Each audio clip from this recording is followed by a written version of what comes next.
আসসালামু আলাইকুম। আপনারা সবাই কেমন আছেন? আমিও আল্লাহর রহমতে ভালো আছি। আমার ভিডিওটি কাছে কিংবা দূরে, দেশ কিংবা দেশের বাহিরে যারা দেখছেন তাদেরকে অসংখ্য ধন্যবাদ।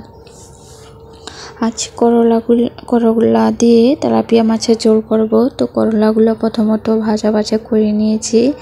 এদিকে হচ্ছে কচু রান্না করব। তো কচুতে যা যা মশলা লাগে সব মশলা দিয়ে ভালোভাবে কষিয়ে নিব। তো এই কচুটা হচ্ছে আমি ব্লেন্ডার করে নিয়েছি যেন তাড়াতাড়ি হয়। তো এই যে মশলাটা কষানো হয়ে গিয়েছে, কচুটা এদিকে ঢেলে দিলাম।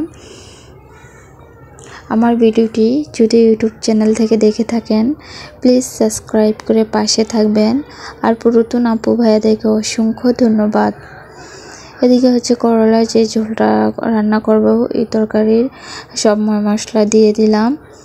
তো মশলাটা এদিকে আমার কষানো হয়ে গিয়েছে। তো আলুটা কিছুক্ষণ কষিয়ে তারপরে যে করলাটা দিয়ে দিলাম। এভাবে করলাটা ভেজে রান্না করলে খেতে এত ভালো লাগে কি বলবো। আপনারা একবার খেয়ে দেখবেন রান্না করে, খুবই মজা লাগে। তো আমি ভালোভাবে কষিয়ে নিয়েছি। করলার আলু কষানো হয়ে গিয়েছে। এখন পরিমাণ মতো ঝোল দিয়ে দিলাম, যেন তরকারিটা হয় ওই পরিমাণেরই ঝোল দিলাম।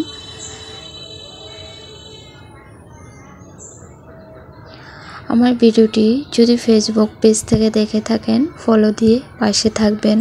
এদিকে কচুটা রান্না হয়ে গিয়েছে, তো আমি নামিয়ে নিব। এদিকে তরকারির ভিতরে তেলাপিয়া মাছগুলো দিয়ে দিলাম। তরকারিটা প্রায় হয়ে আসছে। আজকের ব্লগ ভিডিওটি এই পর্যন্তই। আল্লাহ হাফিজ।